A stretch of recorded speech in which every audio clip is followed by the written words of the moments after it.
A sermon for Harvest 2022. Over the next few weeks, many of our churches will be offering harvest festivals. They'll take many forms according to people, place and tradition. I'm always moved by those that draw us to reflect on the food that's produced in the land of the diocese. This isn't some nostalgic flashback to times past. This is the important work of recognition and affirmation of those who've kept faith in farming, whose commitment provides our food. The economics of UK agriculture mean that many of our farmers need to be conservationists, developers and managers of multiple enterprises just to subsidise the cost of producing our food. These challenges were significant before they faced this year's drought and the spiralling input costs. In high-tech arable farming, the tough physical work often associated with agriculture is largely consigned to history, but often it's been replaced by harsh mental demands. The prevalence of mental illness has soared in the agricultural industry. As agricultural chaplain, when I eat a plate of delicious locally grown fare, I'm painfully aware of some of the hidden costs of that food. What a gift Harvest Festival provides to invite our food producers to a service of thanks and affirmation, a place where the seeds of hope offered to us all through Christ might find space to grow. Farmers are, of course, experts on seeds.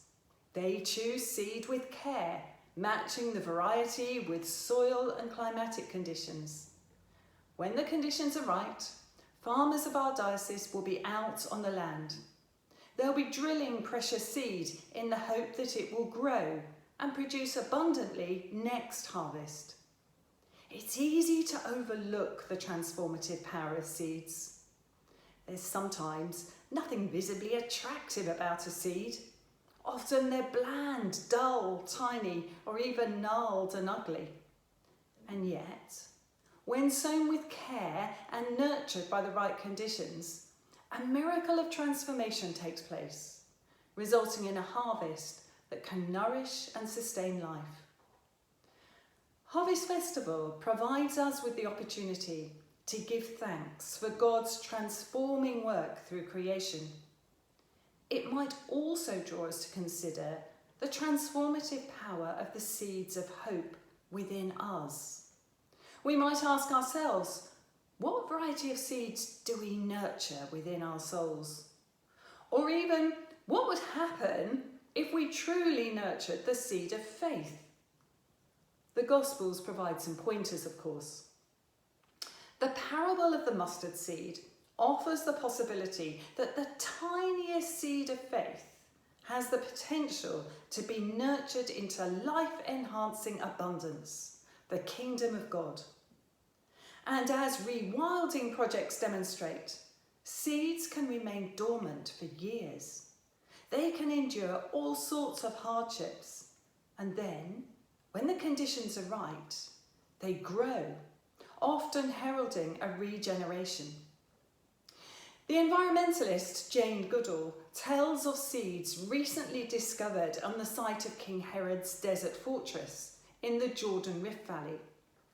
Scientists were given permission to try to germinate a few of the 2,000-year-old seeds.